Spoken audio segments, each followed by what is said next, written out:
और आपको मालूम पड़ गया कि शरीर में मुझे ये रोग हो गया है, मुझे शुगर हो गया है, मुझे बीपी हो गया है, मेरा ब्लड प्रेशर ऊंचा नीचा रह रहा है, कोई भयंकर रोग, मेरे रिश्तेदार को कोई कैंसर जैसा रोग हो गया, किसी को कोई थायराइड हो गया, किसी को कोई किडनी और लीवर में सूजन हो गई, तो शिव महापुराण की कथा कहती है, नवग्रह शिव महापुराण की कथा कहती है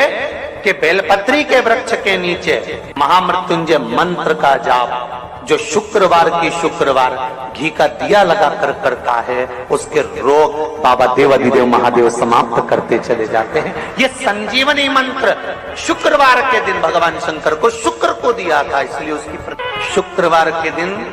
बेलपत्री के वृक्ष के नीचे बैठकर घृत का दिया लगाकर शरीर में जो रोग है उसका स्मरण कर कर शंकर जी से विनय कर कर, हे भोलेनाथ, आपने शुक्र देवता को संजीवनी मंत्र दिया है, तो क्या आप मेरे को वो मंत्र प्रदान नहीं करोगे? और बेलपत्री की ओर मुख कर घी का दिया लगाकर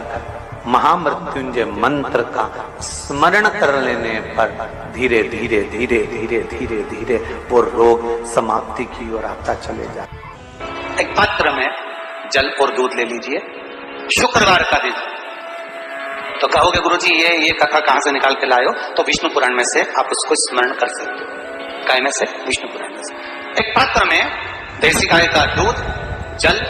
उसमें रखकर, और आपके यहाँ अगर लड्डू गोपाल हो, यदि आपके घर में ठाकुर जी हो, लड्डू गोपाल हो, विष्णु जी का कोई स्वरूप हो, श्री हरि का कोई स्वरूप हो, तो उस पर शुक्रवार के दिन आप संध्या के समय पर दुर्वा डालकर उस दुर्वा से अगर लक्ष्मी जी के नामों का 108 बार उच्चारण कर कर घी का दिया लगाकर कैसर के चावल साथ में रखकर केवल उस जल और दूध का मात्र छींटा देते हो, तो उसके घर में कभी लक्ष्मी की कमी नहीं आ सकती, संपदा बढ़ती चली जाती है। 108 बार लक्ष्मी के नाम का मात्र उच्चारण कर लेने पर भगवान विष्णु के चरणारविंद पर, भगवान विष्णु के चरणों पर केवल उस दुर्वा का, जल का, दूध का सिंचन कर देने से भी लक्ष्मी की वृद्धि होती है। घबराहट होने लगती हो, एकदम तुरंत घबराहट हो जाए, चाहे दिन में हो चाहे रात में हो, घबराहट उत्पन्न, तो उसके लिए ध्रुमावती माता का नाम लीजिए,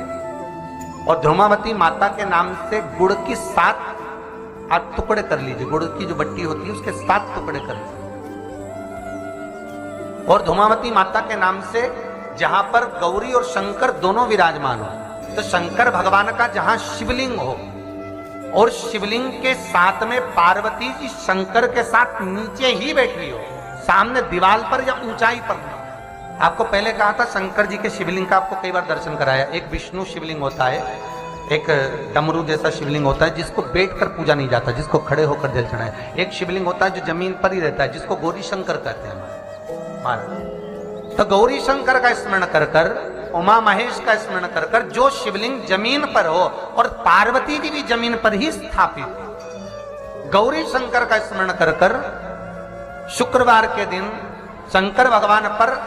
प्रदोष काल में, समय के शाम के समय पर, सूर्य अस्त के कुछ ही क्षण में वो गुड़ की डिलियां आप शंकर भगवान को चढ़ा दीजिए, और गौरी माता का स्मरण कर कर उसको उठाकर ले आइए। जिस दिन उठाकर लेकर आए, शनिवार, रविवार, सोमवार, मंगलवार, ऐसे 7 दिन लगातार दरवाजे के बाहर उसी शिव मंदिर के द्वार पर बैठकर आप वो गुड़ की डली को खा लीजिए। महाराज, जिंदगी में कभी घबराहट नहीं हो सकती, सिर दर्द नहीं हो सकता, बेचैनी नहीं हो सकती, और पसीना नहीं आ सकता घबराहट के कारण। रात को चक सो आनंदमय।